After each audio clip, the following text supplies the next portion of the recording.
Informasi disediakan oleh JTWC. Kecepatan dan kategorisasi angin mungkin berbeda dari yang dilaporkan oleh Badan Meteorologi setempat. Sinlaku terletak 904 km di sebelah tenggara Pangkalan Angkatan Udara Andersen, dan telah bergerak ke arah barat daya dengan kecepatan 2 km per jam, 1 knot, selama 6 jam terakhir. Tinggi gelombang signifikan maksimum adalah 5,5 meter, 18 kaki. Terletak di lingkungan pengarah yang sangat lemah dengan punggung bukit dekat Khatulistiwa di timur dan punggung bukit subtropis yang kuat di barat laut. Sinlaku bersifat kuasi-stasioner dengan perkiraan pergerakan ke arah barat sebesar 5 km per jam, 2-3 knot, selama 12 jam terakhir. Pergeseran arah ke utara barat laut diperkirakan akan terjadi dalam 12 hingga 18 jam ke depan seiring menguatnya punggung bukit di dekat Khatulistiwa.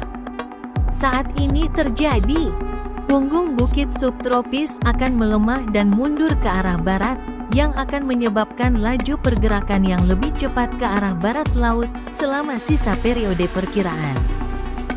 Sinlaku akan mendekati Guam dengan jarak yang sangat dekat dan berbahaya, dan tampaknya semakin besar kemungkinan akan melewati selatan Guam atau di atas ujung selatan. Namun, pulau-pulau yang lebih utara seperti Rota, Tinian, dan Saipan masih berada dalam batas ketidakpastian. Amplop. Suhu permukaan laut yang hangat, kelembapan lapisan menengah yang melimpah, dan divergensi lapisan atas yang moderat akan memicu intensifikasi berkelanjutan saat Sinlaku mendekati Kepulauan Mariana. Dengan membaiknya struktur konvektif, perakiraan menunjukkan laju perkembangan klimatologis untuk 12 jam pertama dan RI yang jelas dalam 12 hingga 48 jam, memungkinkan badai mencapai kecepatan setidaknya 215 km per jam, 115 knot, dalam 3 hari. Setelah melewati Guam, perubahan struktural internal seperti siklus penggantian dinding mata badai dan perluasan mata badai akan membatasi perkembangan lebih lanjut. Meskipun selisih lintasan silang masih besar yaitu 3 hari, rentang ketidakpastian perlahan menyusut. Model GFS, rata-rata GFS, dan pelacak ECMWF telah bergeser ke utara dan lebih dekat ke Guam. Dan model I eksperimental juga bergeser lebih dekat ke Guam tetapi dari ujung yang lain.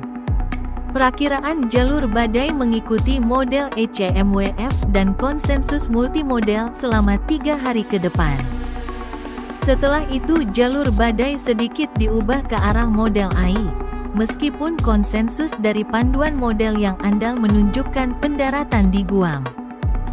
Sedikit pergeseran jalur tetap akan membawa dampak luas ke Kepulauan Mariana, mengingat medan angin sistem tersebut yang besar. Beberapa sinyal bantuan RI telah diaktifkan, yang meningkatkan keyakinan bahwa laju intensifikasi yang lebih substansial akan segera terwujud. Produk AIRI dari CIMSS menunjukkan probabilitas RI yang substansial, memberikan peluang lebih dari 50% untuk peningkatan 85 km per jam, 45 knot, dalam 36 jam ke depan dan peluang 40% untuk peningkatan 120 km per jam, 65 knot, dalam 3 hari ke depan. Intensitas perakiraan mengikuti laju klimatologis selama 12 jam berikutnya dan kemudian diselaraskan lebih dekat dengan HAFES A dalam 12 hingga 48 jam.